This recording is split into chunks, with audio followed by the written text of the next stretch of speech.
Hello everyone, welcome back to my channel Divinity Tarot 6 by Truth. Always exposes darkness. तो कैसे हैं सब लोग? I hope everyone is fine and you are taking good care of your health as health is important.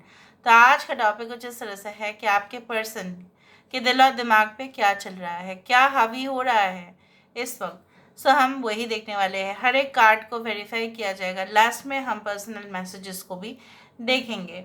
So let's see, let's find out. So यहाँ पे आप अपने partner जिनके लिए आज आप इस रीडिंग को देखना चाहते हैं उनके बारे में लगातार फोकस कीजिए, सोचिए एंड देखते हैं कि वो आपके बारे में क्या ही ख्यालात रखते हैं। यूनिवर्स पर गाइड्स प्लीज़ गाइड करें कि मेरे जो व्यूअर्स हैं उनके पार्टनर जो है इस वक्त क्या सोच रहे हैं, उनके दिल और दिमाग पे क्या चल रहा है, current feelings of the partner. Universe पर गाइड्स प्लीज़ गाइड करें कि मेरे जो व्यूअर्स हैं उनकी ज़िंदगी में उनके पार्टनर जो है इस वक्त क्या सोच रहे हैं। Alright, so we do have the first card as Hierophant. ये इंसान मुझे यहाँ पे इस तरह से तो पता चल ही रहा है। You can see the sun and you can see the moon, the sun and the moon. यहाँ पे दो चाबी है रखा हुआ है और ये इंसान को ऐसा लगता है कि करेंटली उनके पास सारे जो प्रॉब्लम्स हैं, ठीक है, उसका सल्यूशन है। और अगर उनका सल्यूशन उनके माता पिता से जुड़ा हुआ है, ठीक है, तभी भी जाके वो उस चीज़ को हैंडल कर सकते हैं।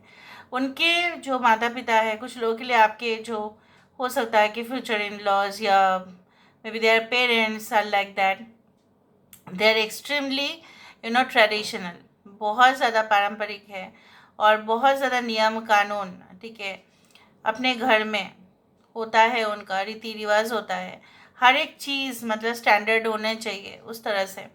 सो उनके भी हो सकता है कि बहुत सारे एस्पिरेशंस है, बहुत सारे उम्मीद है अपने बेटे से या अपनी बेटी से कि उनका जो लाइफ पार्टनर होगा इस तरह से होगा।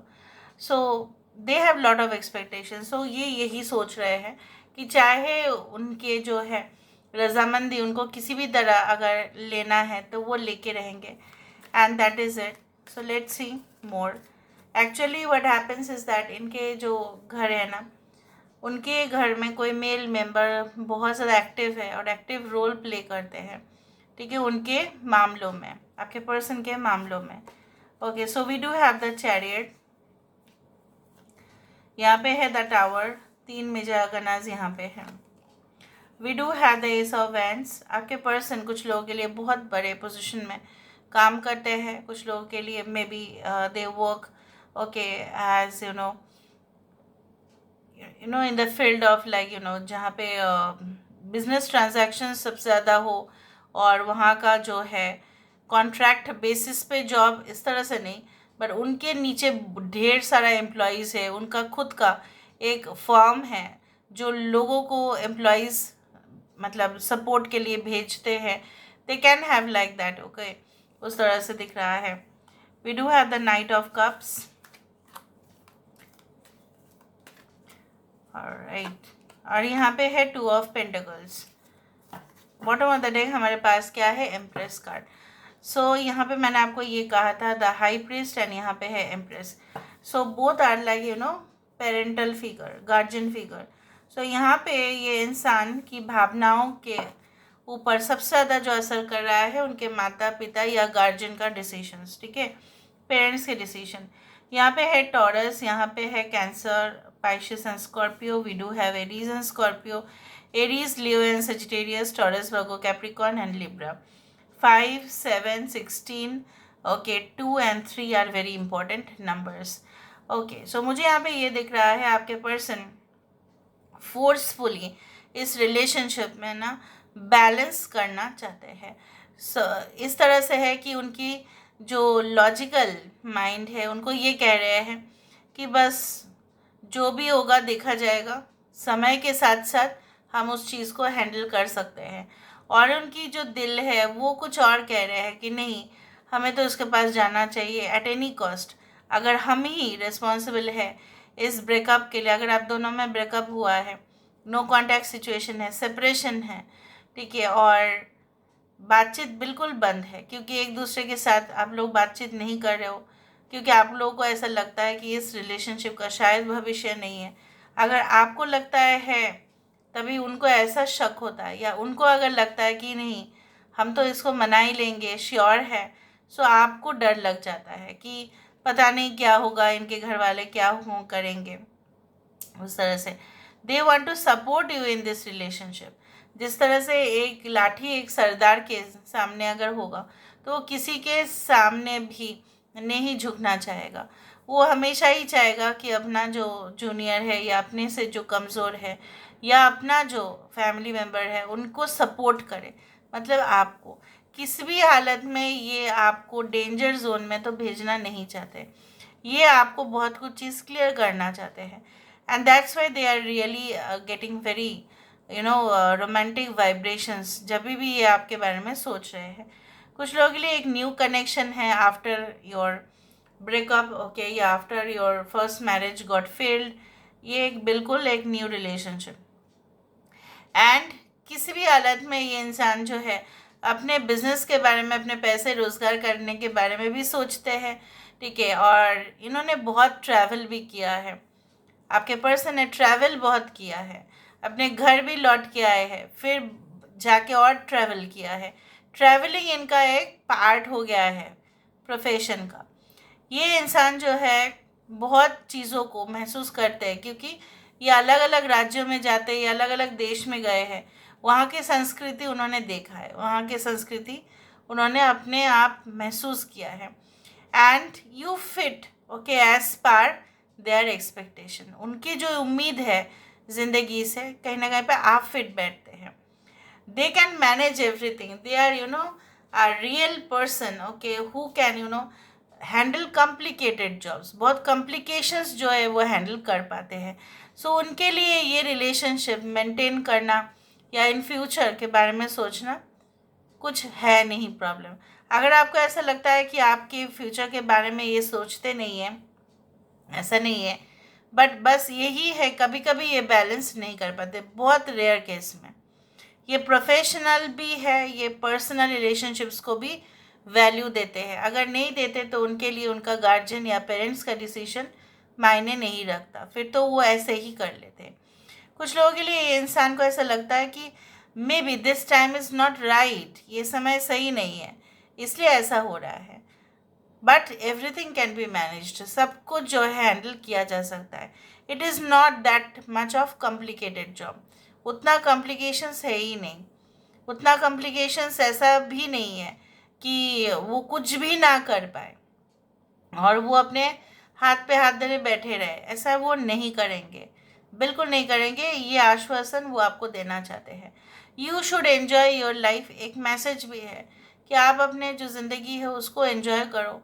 And you should not pay attention कि कौन आपको जो है अच्छा कह रहे हैं, कौन आपको बुरा कह रहे हैं। आप जो काम कर रहे हो अगर सही है उसको करते जाओ, don't look at the back.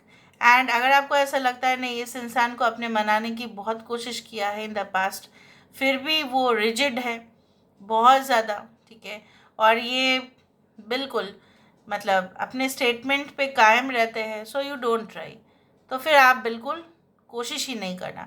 कोशिश यही करेंगे क्योंकि मुझे यहाँ पे यही दिख रहा है, they are literally coming to your side. कुछ लोगों के लिए they can be teachers, they can be professors और they can be boss of the organisation. कुछ लोगों के लिए इंसान जो है अब्रॉड में है, कुछ लोगों के लिए कोई फाइनेंस कंपनी में हो सकता है, कोई चार्टर्ड अकाउंटेंट हो सकता है, अकाउंटेंट हो सकता है, कैशियर हो सकता है, ठीक है, क्लरिकल पोजीशन में हो सकता है, बट वो कम दिख रहा है मुझे। कुछ लोगों के लिए अपने जो बिजनेस है उनको अच्छा लगता है, ठीक है, अपने तौर से, ठीक है, अपने जो है वे में हैंडल करना, किसी का इंटरफेरेंस उनको पसंद नहीं। ओके, द हाई प्रिस्ट, यहाँ पे द हाई प्रिस्ट क्यों आया है, why the high priest has come, यहाँ पे हाई प्रिस्ट क्यों आया है।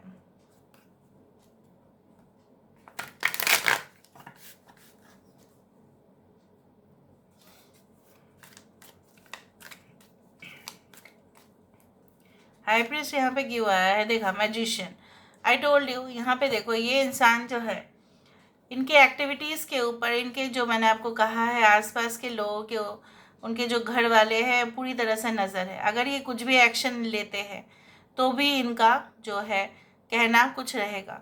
But I do think so this is the card of a magician. ये इंसान जो है इतना लोगों को इन्फ्लुएंस कर सकते हैं, कन्विंस कर सकते हैं, that even they can convince their parents. अगर पेरेंट्स यहाँ पे बहुत क्रिटिकल रोल निभा रहे हैं तो वो उनको भी मना लेंगे, there is no issue, because उनके बातों पे वो उनके पेरेंट्स आ जाएंगे, नो मैटर व्हाट, चाहे कुछ भी हो, चाहे कितने भी स्ट्रिक्ट हो, ऑर्थोडॉक्स हो, उससे कोई फ़र्क नहीं पड़ता, because they have the skill okay to convince anyone.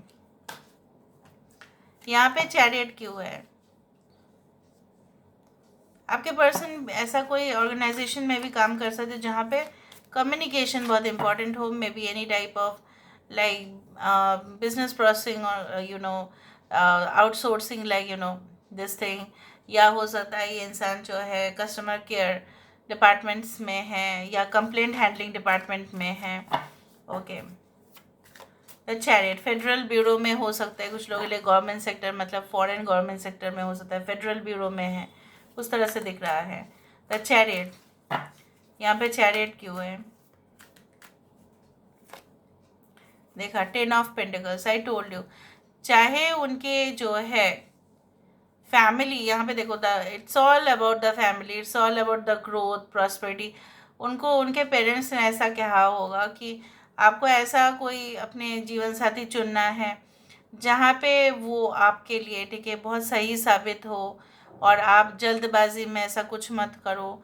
तो वो जल्दबाजी में करना ही चाहते हैं, क्योंकि उन्होंने आपको तो सब कुछ, आपके बारे में उन्होंने सब कुछ जान लिया, पहचान लिया आपको, आपके साथ उनका हो सकता है बहुत टाइम से रिश्ता चल रहा है, बट फिर भी अपने पेरेंट्स के जो कहना है इसको सुन रहे हैं।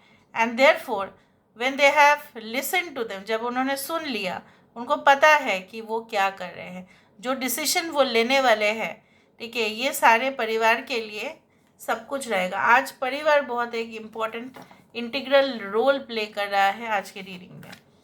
यहाँ पे टावर क्यों है? बट मुझे दिख रहा है उनके कोई ऐसा है परिवार में, मे बी उनके कोई दूर के रिश्तेदार जो नहीं चाहते हैं कि आपकी शादी उनसे हो या आपका कनेक्शन उनसे बने फिर से। Okay, if you are married also then also they don't want you to go back into that house, नहीं चाहते वो। द टावर, यहाँ पे टावर क्यों है? 9 ऑफ वाइंस, अनएक्सपेक्टेडली ऐसा हुआ था कि आप दोनों ही इनफैक्ट उस सिचुएशन से वाकिफ़ नहीं थे, और दोनों के बीच मिसअंडरस्टैंडिंग का जो बीज है ये ज़्यादा ही ग्रोथ उसका शुरू हुआ, और बीज जब ग्रोथ होगा तो वो पेड़ में कन्वर्ट होगा, और वो बीज जब पेड़ में कन्वर्ट हुआ तब क्या हुआ, दोनों के फासले और बढ़ते गए, और ऑल ऑफ अ सडन कब दोनों से आप एक दूसरे से दूर हो गए, आप लोगों को पता ही नहीं चला। मे बी आप लोग साथ साथ थे, लेकिन साथ साथ होते हुए भी दोनों में बहुत डिस्टेंस आ गया। यहाँ पे एस ऑफ वेंस क्यों है? Why this ace of wands? यहाँ पे ace of wands, why there is ace of wands? The hermit, यहाँ पे एक सुबह वो देखना चाहते हैं। The hermit is all about coming out from the darkness and knowing the truth. जब ये आइसोलेट हुए आपसे, जब ये सेपरेट हुए आपसे, जब अपने आप को भी इन्होंने ठीक है अकेला रखा कुछ समय तक, तब उन्होंने रियलाइज़ किया, जब वो बहुत गुस्सा में थे तब उन्होंने शायद ऐसा सोचा वो किसी के साथ कांटेक्ट में नहीं रहेंगे, अकेले रहेंगे, अकेले ही मैनेज कर लेंगे। And then this person had realised कि वो जो यहाँ पे देखो सनलाइट है, सुबह है, और यहाँ पे क्या है, सनसेट हो रहा है। So it's like that you know what, कि दोनों का ही महत्व है, सनसेट का भी और सनराइज का भी, ऑब्वियसली। सो दोनों चीज़ें हमारे लाइफ में होने चाहिए, and that was the actual realisation. ये हमारे आपके इनके लाइफ में जो है उन्होंने समझा कि प्यार के लिए कुछ कॉम्प्रोमाइज़ भी करना पड़ता है। हमेशा ऐसा नहीं है कि सिर्फ करियर के लिए करना पड़ता है, बट प्यार के लिए भी करना पड़ता है। The love that they felt was really okay so soothing for them. वो प्यार जो उनके लिए बहुत ज़्यादा एक रिस्पॉन्सिबिलिटी लग रहा था, इसलिए उन्होंने शायद वो रिस्पॉन्सिबिलिटी नहीं लिया। बाद में वो बहुत ही ज़्यादा, जैसा बोला जाता है ना कि उनके लिए वो प्यार चमक रहा था, उनके लिए वो प्यार जो है एक बहुत सूदिंग ट्रांजिशन था, and therefore they realise that love is essential. Okay, knight of cups, यहाँ पे नाइट ऑफ कप्स क्यों है? रोमांटिक बहुत है इंसान, they are just organising some surprises for you, हो सकता है कि आपको कहीं पे बुलाए और फिर drinks wine everything good, dinner और लंच एवरीथिंग, ठीक है, जहाँ पे फ्लावर बुके, एंगेजमेंट रिंग, उस तरह से. So knight of cups, why there is knight of cups? So I told you that judgement, यहाँ पे जो फैसला वो बहुत पहले लेने वाले थे और उन्होंने नहीं लिया, आज जाके वो फैसला कुछ ही समय के बाद वो डेफिनेटली लेंगे. And judgement is the awakening of the soul, जहाँ पे आत्मा जो है उसको उसको उसको सब कुछ पता होता है बट सिर्फ जागृत नहीं होता है. यहाँ पे उनके आत्मा जो है जागृत करने के लिए angel is there to create that connection between you and this person. Angel यहाँ पे वो रिस्पॉन्सिबिलिटी लिए है, अदरवाइज उनका माइंड जो है आपके लिए ट्रांजिशन कहाँ ही हो पाता उस तरह से. तो यहाँ पे role of angel, role of god is also very important. यहाँ पे 2 ऑफ पेंटिकल्स क्यों है? यहाँ पे 2 ऑफ पेंटिकल्स क्यों है?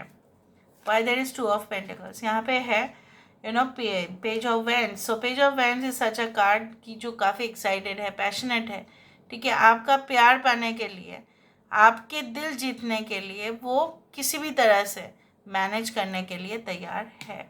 Okay, now let me see with the help of the this messages क्या वो कहना चाहते हैं आपसे. So let me see. यहाँ पे देखो, your kisses make me melt even after all this time that we have been together. तो आपके किसेस जो उनके साथ है इंटीमेट कनेक्शन, तो उनको याद आता है वो सारे चीज़ें. You are not afraid at all to let people know what you really think. आप बिल्कुल डरते नहीं हैं बोलने से कि आप सही में क्या सोचते हैं इस रिलेशनशिप में. मैंने आपको यही कहा था कि आप भले ही बहुत ज़्यादा स्ट्रेट फॉरवर्ड है इस रिलेशनशिप में, इन्होंने ही कहीं ना कहीं पे इस रिलेशनशिप को छुपाने की कोशिश भी किया है. One day you just decided to take a chance on me. आपने एक दिन उनके ऊपर चांस लिया था कुछ कहने का, उस तरह से वो कह रहे हैं. Okay, you are not only my lover, you are my best friend in the whole world. आप उनके सिर्फ लवर नहीं हैं, आप उनके बेस्ट फ्रेंड जो सबसे ज़्यादा उनको समझ पाए हैं.